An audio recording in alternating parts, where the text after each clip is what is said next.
Bonjour tout le monde, ici Philippe Deveau, auteur du livre S'occuper de ses affaires. Donc c'est la deuxième capsule vidéo que je fais en ce moment.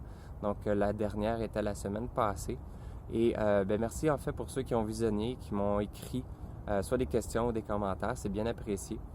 Et en fait, j'ai eu l'idée pour cette deuxième vidéo-là, en fait, en lien avec des clients que j'ai eu directement après le tournage de la première vidéo.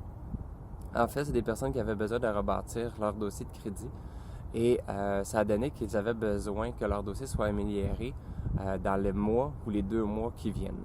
Donc, pour éviter que cette situation-là se recommence, que se voit à nouveau, je veux donner l'information à combien de temps ça prend pour rebâtir les dossiers de crédit.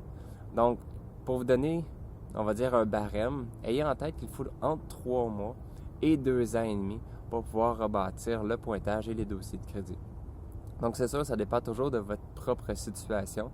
Donc, si je vais à l'extrême, pour ceux qui ont eu une proposition du consommateur ou une faillite, il faut se donner environ 2 ans, 2 ans et demi pour que le pointage et le dossier de crédit soient suffisamment bons pour passer au financement.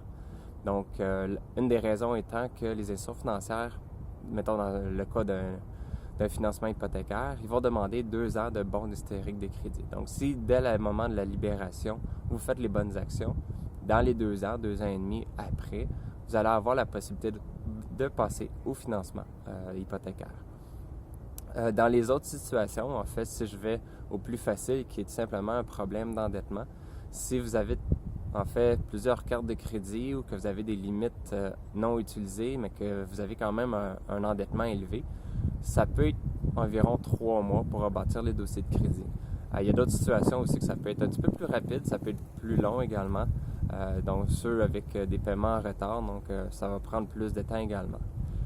Une des raisons pourquoi ça prend minimum, on va dire 3 mois, c'est que les institutions financières peuvent envoyer les dossiers, les informations au dossier de crédit et c'est pas toujours instantané. Ça peut prendre 1, 2 ou 3 mois avant que les informations soient envoyées à Equifax et Transnon. Donc c'est pour ça que je donne toujours un 3 mois. C'est certain que ça peut se faire plus rapidement, il y a certaines stratégies pour y arriver, mais ayez en tête, s'il vous plaît, un minimum de 3 mois. Et si vous pouvez même vous prendre d'avance, prenez-vous 6 mois avant les grosses transactions pour vous assurer d'avoir le temps de faire les bonnes actions et vous assurer que les actions que vous allez faire vont avoir été faites correctement. Donc, si vous envoyez un document, qu'Equifax Transnon le traite, mais font des erreurs, mais vous allez devoir renvoyer ou faire de nouveaux correctifs.